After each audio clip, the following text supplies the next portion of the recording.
بسم اللہ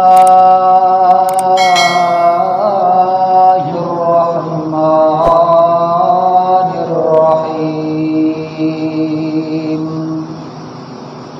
وَلِكُلِّ أُمَّةٍ جَعَلْنَا مَنسَكًا لِيَذْكُرُوا اسم اللہ علی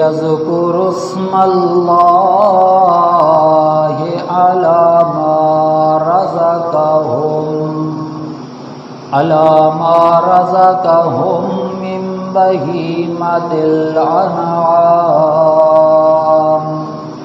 فَإِلَٰهُكُمْ إِلَٰهٌ وَاحِدٌ فَلَهُ أَسْلِمُوا وَبَشِّرِ الْمُخْبِتِينَ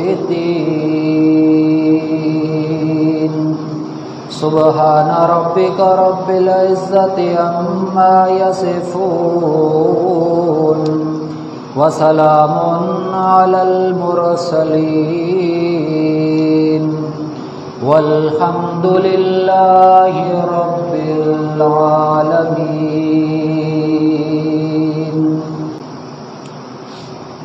واجب الاحترام سامعین کرام، اللہ رب العزت کی لا ریب بے عیب کتاب قرآن مجید فرقان حمید، اس میں سے سورۃ الحج کی ایک آیت کریمہ آپ لوگوں کے سامنے خطبے کے اندر تلاوت کی ہے۔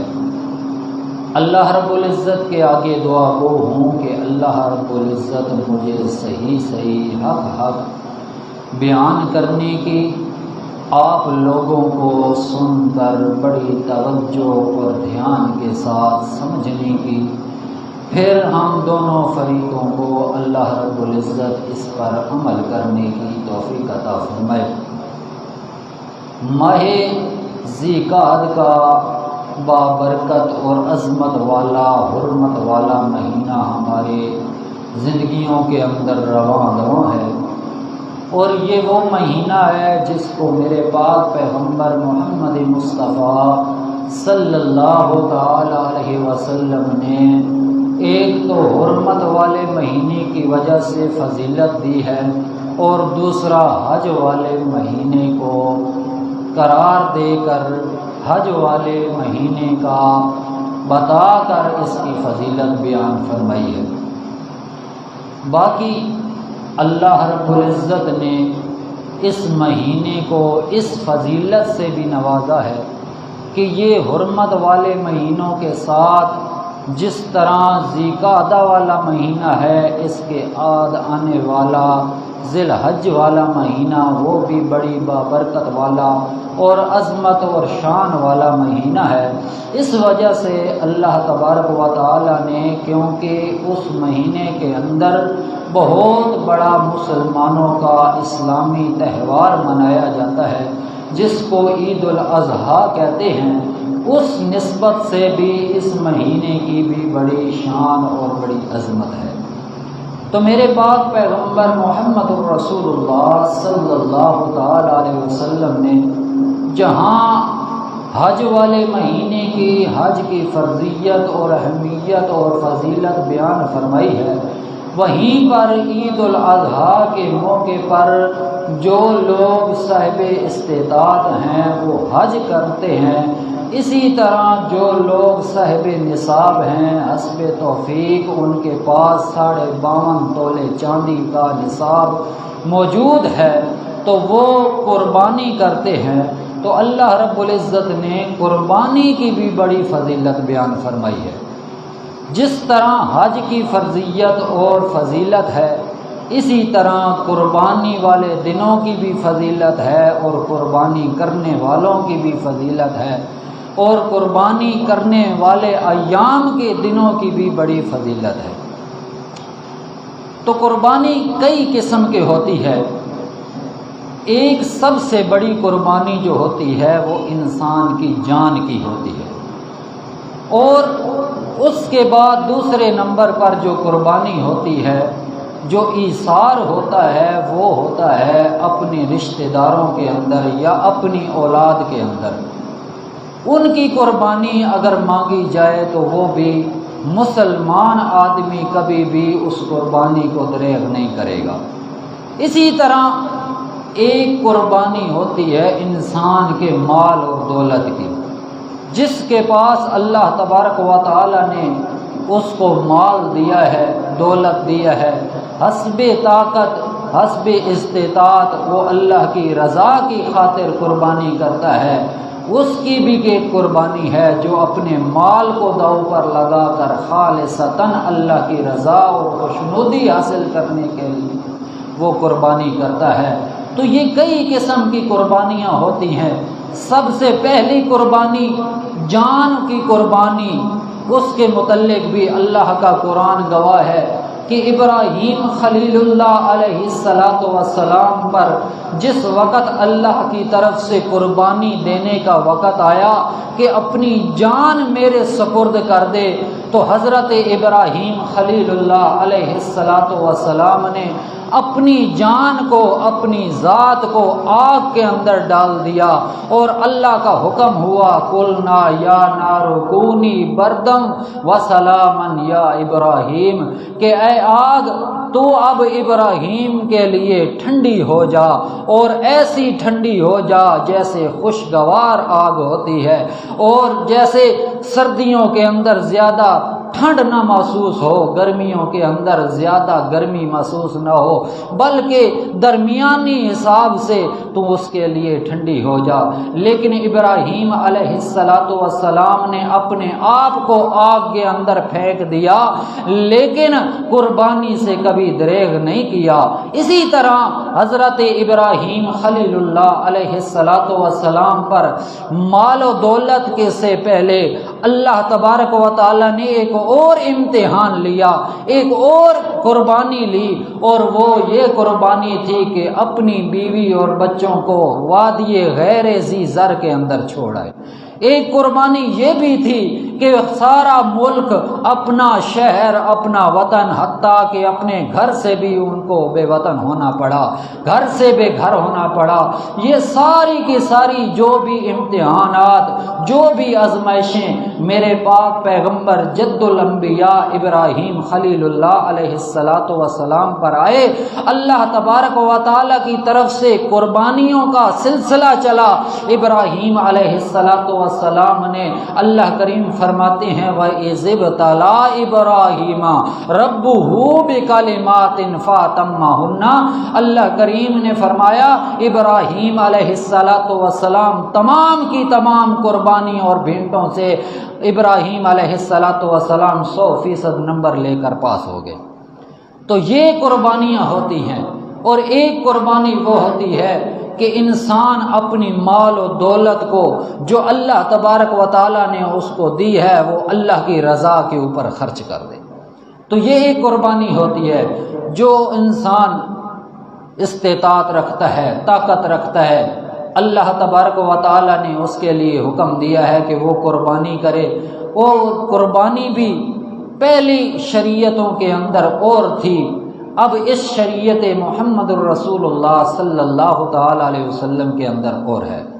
یہاں جانور کی قربانی کی جاتی ہے، لیکن پہلی شریعتوں کے اندر بھی قربانی دی جایا کرتی تھی۔ وہ کوئی بھی چیز ہوتی تھی، اس کا طریقہ یہ ہوتا تھا کہ پہاڑ پر یا اونچی چوٹی پر اس چیز کو رکھ دیا کرتے تھے، آسمان سے سفید آگ آتی تھی اور وہ اس کو خاکستر کر دیا کرتی تھی، اس کو راکھ کر دیا کرتی تھی۔ تو اس سے پتہ یہ چل جاتا تھا جس کی قربانی خاکستر ہو گئی، جس کی قربانی، جس کی چیز رکھی ہوئی اونچی جگہ پر، پہاڑ پر، آگ آ کر اس کو خاکستر کر گئی، وہ گویا کہ اس کی قربانی جو ہے وہ قبول ہو گئی، اور جس کی آگ آ کر اٹھا نہ لے گئی اور خاکستر نہ کر گئی تو گویا کہ اس کی قربانی قبول اللہ تبارک و تعالیٰ کے دربار کے اندر نہیں ہوئی۔ تو اس قربانی کا بھی اللہ تبارک و تعالیٰ نے شروع لا سے ہی، جس وقت انسانیت کی ابتدا ہوئی ہے اس وقت سے اللہ تبارک و تعالیٰ نے یہ قربانیوں والا سلسلہ متعین فرمایا تھا کوئی ضروری نہیں کہ یہ صرف ابراہیم علیہ السلام کی شریعت کے اندر یا ابراہیم علیہ السلام کی سنت ہے۔ ہاں سنت تو ہے۔ اللہ کے پیغمبر فرماتے ہیں، میرے پیغمبر کے ایک صحابی نے عرض کیا، یا رسول اللہ صلی اللہ تعالی علیہ وسلم قربانی کی حقیقت کیا ہے؟ آپ جو قربانی کے مسائل بیان فرما رہے ہیں اس کی حقیقت کیا ہے؟ نبی کریم صلی اللہ تعالی علیہ وسلم نے فرمایا، یہ میرے پیغمبر، میرے باپ، میرے جد الانبیاء پیغمبر ابراہیم خلیل اللہ علیہ السلام کی سنت ہے، وہ اس کو کیا کرتے تھے، پھر مجھے حکم ہوا میں اس قربانی کو کیا کرتا ہوں۔ اللہ کے پاک پیغمبر محمد رسول اللہ صلی اللہ تعالی علیہ وسلم مدینہ کے اندر رہے ہیں اور 10 سال مدینہ کے اندر رہے ہیں، ہر سال میرے پیغمبر قربانی کیا کرتے تھے۔ میں صبح کے جو احادیث بیان کرتا ہوں ان کے اندر یہ حدیث گزری ہے۔ جو لوگ 5 وقت کی نماز پڑھتے ہیں ان کو تو پتہ ہوگا، جو اس مسجد کے اندر پڑھتے ہیں۔ بہرحال اللہ کریم فرماتے ہیں، یہ قربانیوں والا سلسلہ میں نے انسانیت کی ابتدا سے ہی شروع کر دیا تھا۔ اور کیسے شروع کیا؟ اللہ کا قرآن کہتا ہے، سورۃ المائدہ ہے، اللہ کریم نے یہاں پر ایک واقعہ بیان فرمایا ہے، اور واقعہ بھی ابتدا کے اندر ہی آدم علیہ السلام کے 2 بیٹوں کا واقعہ ہے۔ وہاں بھی اللہ تبارک و تعالی نے قربانی والا سلسلہ، قربانی والی بات کی ہے۔ ذرا کیسے؟ ذرا قرآن مجید سنیے۔ اللہ کا قرآن کہتا ہے، وَاتْلُ عَلَيْهِمْ نَبَأَ ابْنَيْ آدَمَ بِالْحَقِّ إِذْ قَرَّبَا قُرْبَانًا فَتُقُبِّلَ مِنْ أَحَدِهِمَا وَلَمْ يُتَقَبَّلْ مِنَ الْآخَرِ۔ اللہ کریم نے یہاں پر آدم علیہ السلام کی خبروں کے بارے میں میرے پیغمبر محمد مصطفیٰ صلی اللہ تعالی علیہ وسلم کو فرمایا، وَاتْلُو علیہم، میرا پیغمبر آپ اپنی صحابہ کی مجلس کے اندر بیٹھے ہیں، ان کے سامنے آدم علیہ السلام کے 2 بیٹوں کا قصہ بیان کیجئے، 2 بیٹوں کا قصہ بیان فرمائیے۔ وَاتْلُ عَلَيْهِمْ نَبَأَ ابْنَيْ آدَمَ بِالْحَقِّ، جو سچا قصہ ہے، سچ پر بنیاد پر پختہ ہے۔ اللہ کریم نے فرمایا، اِذْ قَرَّبَا قُرْبَانًا فَتُقُبِّلَ مِنْ أَحَدِهِمَا وَلَمْ يُتَقَبَّلْ مِنَ الْآخَرِ۔ 2 بھائیوں میں سے مفسرین لکھتے ہیں، ایک کا نام حابیل تھا، دوسرے کا نام قابیل تھا، دونوں نے قربانی دی۔ اِذْ قَرَّبَا قُرْبَانًا، اللہ کے سامنے اللہ کی رضا کے لیے قربانی کی، اور قربانی کے لیے نیت خالص ہونی چاہیے۔ دونوں نے قربانی کی۔ اللہ کا قرآن کہتا ہے ایک کی نیت صاف تھی، خالصتاً اللہ کی رضا کے لیے اس نے قربانی کی، اور ایک کی نیت کے اندر کھوٹ تھا جو قابیل تھا۔ اللہ کا قرآن کہتا ہے جس وقت انہوں نے قربانی کی، فَتُقُبِّلَ مِنْ أَحَدِهِمَا، ان دونوں میں سے ایک کی قربانی کو اللہ کریم نے قبول فرما لیا۔ تو یہ قربانی والا سلسلہ اللہ تبارک و تعالی نے ابتدائے انسانیت سے شروع کر رکھا ہے۔ پھر چلتے چلتے ابراہیم خلیل اللہ علیہ السلام، ان کا جس وقت دور آیا انہوں نے خانہ کعبہ تعمیر کیا۔ خانہ کعبہ تعمیر کرنے کے بعد پچھلے جمعے پر میں نے بتایا تھا کہ صدا لگائی، وہ صدا پوری دنیا میں قیامت تک اللہ تبارک و تعالی نے تمام لوگوں کے دلوں کے اندر ڈال دی، اور پھر اسی نسبت سے وہ خانہ کعبہ کی زیارت بھی کرتے ہیں، حج کرتے ہیں بیت اللہ شریف کا، پھر وہاں جا کر میدان عرفات کے اندر حاجی لوگ حج کرنے کے بعد پھر قربانی بھی کرتے ہیں۔ تو قربانی والا سلسلہ حضرت ابراہیم خلیل اللہ علیہ السلام نے بھی شروع فرمایا۔ انہوں نے ان پر بھی بہت بڑا امتحان آیا، انشاءاللہ پھر کسی موقع پر اس امتحان کو بیان فرمائیں گے۔ اللہ تبارک و تعالی نے فرمایا کہ ابراہیم علیہ السلام نے جتنی بھی ان سے قربانیاں لی گئیں پوری کے پوری قربانیوں کے اندر وہ پاس ہو گئے۔ پھر اللہ کریم نے سورۃ حج کے اندر بھی اسی قربانی کا تذکرہ فرماتے ہوئے اللہ کریم نے فرمایا وَلِكُلِّ أُمَّةٍ جَعَلْنَا مَنسَكًا لِيَذْكُرُوا اسْمَ اللَّهِ، ہر امت کے لیے اللہ کریم نے قربانی بنا دی ہے۔ جو بھی شریعت ہوگی، جو بھی امت ہوگی، جو بھی کسی پیغمبر کی قوم ہوگی، اللہ کریم نے ہر قوم کے لیے، ہر امت کے لیے قربانی والا سلسلہ بنایا ہے۔ اللہ کریم نے فرمایا اس لیے بنایا لِيَذْكُرُوا اسْمَ اللَّهِ، تاکہ اس کے اندر اللہ رب العزت کا نام ذکر کیا جائے، نام بلند کیا جائے۔ جس وقت قربانی کرنے والے لوگ قربانی کرتے ہیں اس وقت چھری پھیرنے سے پہلے وہ جو تکبیر پڑھتے ہیں بسم اللہ واللہ اکبر یا بسم اللہ اللہ اکبر، اس کے اندر اللہ تبارک و تعالیٰ کی نام کی ابتدا شروع کرنے کا طریقہ بسم اللہ، یعنی اللہ کے نام سے میں شروع کر رہا ہوں، اور واللہ اکبر اللہ کی کبریائی بیان کی جاتی ہے۔ اس لیے اللہ کریم نے فرمایا جو بھی قوم ہوگی، جو بھی امت ہوگی، میں اللہ کریم نے اس کے لیے قربانی کا سلسلہ متعین اس لیے فرمایا لِيَذْكُرُوا اسْمَ اللَّهِ، کہ اللہ کے نام کا ذکر کیا جائے، اللہ کے نام کو بلند کیا جائے۔ پھر اللہ کریم نے فرمایا قربانی ان لوگوں پر ہے الا ما رزقهم من بہیمۃ الانعام، اللہ کریم نے جن جن لوگوں کو طاقت دی ہے، وسعت دی ہے، اللہ کریم نے جن جن کو عطا کیا ہے اپنا مال، من بہیمۃ الانعام، پالتو مویشیوں میں سے، مال مویشی میں سے، اللہ تبارک و تعالیٰ نے فرمایا ان کے لیے قربانی ہے، وہ مال اور جانوروں میں سے وہ قربانی ادا کریں۔ فَإِلَٰهُكُمْ إِلَٰهٌ وَاحِدٌ فَلَهُ أَسْلِمُوا، کیوں؟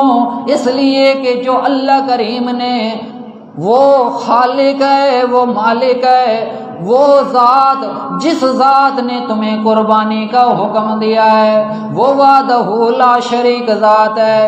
الہکم الہ واحد، وہ تمہارا ایک ہی معبود ہے، تو فلہ اسلموا، تو اس کے لیے تم فرما بردار ہو جاؤ، تابع دار ہو جاؤ، جو بھی وہ اللہ کریم تمہیں حکم دے بس تم حکم کی تعمیل کرتے جاؤ، فرما برداری کرتے جاؤ۔ اللہ کریم نے فرمایا جن لوگوں کے لیے جنت واجب ہو چکی ہے اور جن لوگوں کے لیے جہنم اللہ کریم نے حرام کر دیا ہے، وَبَشِّرِ الْمُخْبِتِينَ، اللہ کریم فرماتے ہیں میرا پاک پیغمبر محمد الرسول اللہ صلی اللہ تعالی علیہ وسلم ان لوگوں کو خوشخبری دے دیجئے جو بڑی عاجزی و انکساری کے ساتھ، بڑے تحمل اور حوصلے کے ساتھ اللہ کے حکم آئے ہوئے کی تعمیل کرتے ہیں، حکم کو بجا لاتے ہیں۔ پھر اللہ کریم نے فرمایا صرف انسان اسی پر اتفاق نہ کر لے کہ بس قربان قربانی سال کے اندر ایک دے دی تو اللہ تبارک و تعالیٰ کی رضا اور خوشنودی حاصل ہو گئی، بلکہ اللہ کریم فرماتے ہیں قربانی کرنے کے ساتھ ساتھ مخبتین وہ لوگ ہوتے ہیں جن کے اندر 4 قسم کی صفات پائی جاتی ہیں۔ سب سے پہلی صفت اللہ کریم فرماتے ہیں الذین اذا ذکر اللہ وجلت قلوبهم والصابرین علی ما اصابهم والمقیم الصلاۃ ومما رزقناهم ينفقون۔ اللہ کریم نے اس آیت کریمہ کے اندر 4 چیزیں بیان فرمائی ہیں، 4 صفتیں مخبتین کی، جو نیاز مند لوگ ہوتے ہیں صرف اور صرف اللہ کی رضا کے لیے وہ قربانی کرتے ہیں، اور قربانی کے اندر ان کی نیت یہی ہوتی ہے کہ بس اللہ تبارک و تعالی راضی ہو جائے۔ اگلی آیات کے اندر اللہ تبارک و تعالی نے بیان فرمایا کہ اللہ کریم کو تمہاری قربانیوں کے گوشت کی ضرورت نہیں ہوتی، اللہ کریم کو تمہاری قربانیوں کے جو خون بہتا ہے، دم مسفوح جس کو کہتے ہیں، ذبح کرتے وقت جو خون بہتا ہے قربانیوں کا، اس کی ضرورت نہیں ہوتی، بلکہ اللہ کریم فرماتے ہیں لن ینالوا تقوی، اللہ تبارک و تعالیٰ کو تقوی چاہیے، اللہ کی رضا چاہیے، خوشنودی چاہیے۔ ہر کام جو مسلمان کرے اس کے اندر صرف اور صرف رضا کس کی ہونی چاہیے جی؟ اللہ کی رضا ہونی چاہیے، کسی کا ریا، کسی کا دکھاوا نہیں ہونا چاہیے۔ صرف اور صرف اگر قربانی کرنی ہے، نماز پڑھنی ہے، کوئی چیز خرچ کرنی ہے اللہ کے راستے کے اندر، تو اس کے اندر صرف اور صرف رضا اللہ تبارک و تعالیٰ کی ہونی چاہیے، خوشنودی اللہ کی ہونی چاہیے، کسی غیر کی نہیں ہونی چاہیے۔ اللہ سے دعا ہے اللہ تعالیٰ عمل کرنے کی توفیق عطا فرمائے۔ وآخر دعوانا الحمدللہ رب العالمین۔ سنتے پڑھ لیں۔